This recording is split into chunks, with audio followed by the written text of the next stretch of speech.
Olá pessoal, eu sou a professora Ângela e o tema da aula é função inversa. Mas o que é uma função?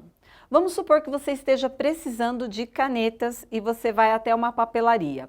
E aí você chega lá, você tem que o preço de uma caneta é R$5, mas você vai comprar mais canetas.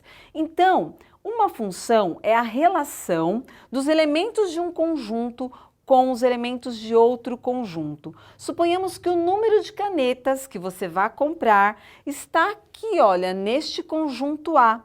E o valor que você vai pagar por essas canetas está aqui, olha, no conjunto B. Então, supondo que cada caneta custe R$5, se você comprar uma caneta, você vai pagar R$5. Se você comprar duas canetas, você vai pagar R$10. Se você comprar três canetas, R$15 e 4 canetas, R$20. Então, os elementos do conjunto A estão associados com os elementos do conjunto B.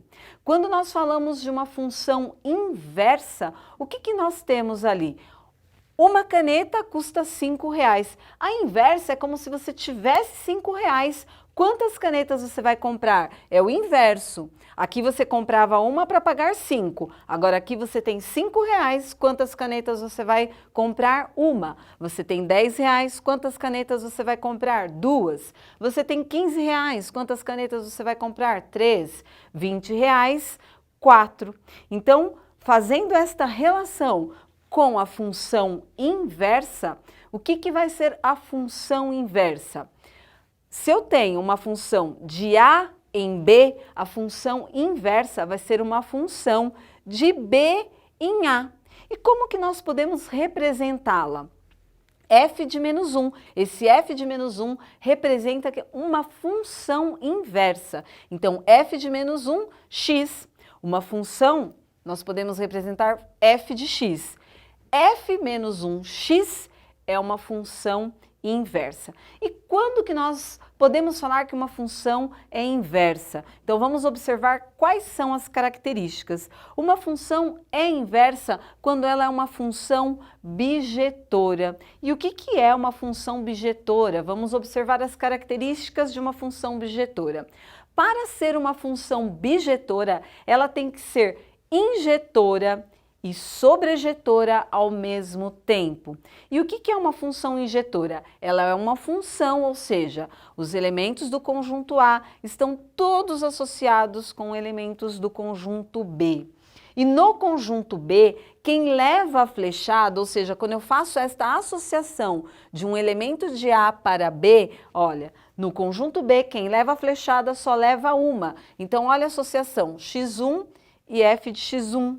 x2 e f de x2, x3 e f de x3, x4 e f de x4. Agora vamos observar aqui as características da sobrejetora, porque para ser bijetora ela tem que ser injetora e sobrejetora ao mesmo tempo. Sobrejetora é função, nós já vimos a relação.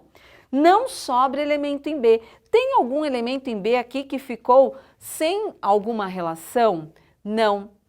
Então, uma função só será inversa quando ela for bijetora. E para ser bijetora, ela tem que ser injetora e sobrejetora ao mesmo tempo.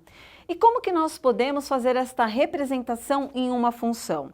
Então, dada a função f de x igual a 3x menos 1, como que eu posso calcular a função inversa? Esta é a função, f de x igual a 3x menos 1. Para eu calcular a inversa, olha o que nós vamos fazer.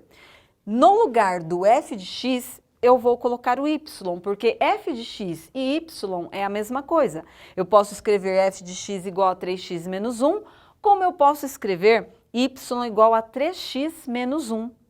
E aí, ao invés de isolar o y, eu vou trocar aqui, olha, no lugar do y eu coloco x e no lugar do x eu coloco y, eu vou inverter, olha, o y vem para o lugar do x e o x vem para o lugar do y.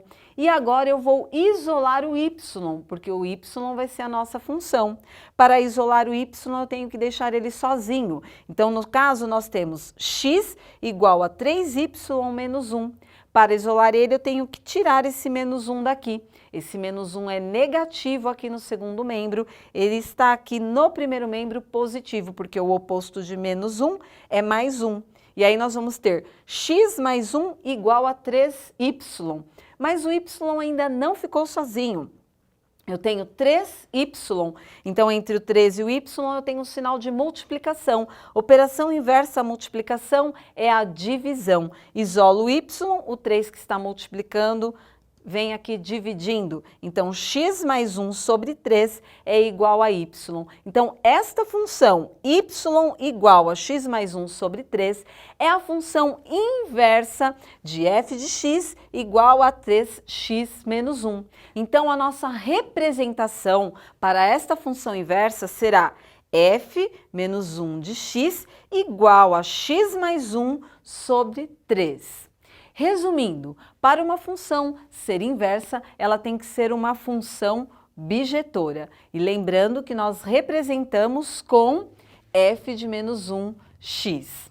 Bom, pessoal, e esta foi a nossa aula. Espero que vocês tenham aprendido e gostado. Muito obrigada e até mais!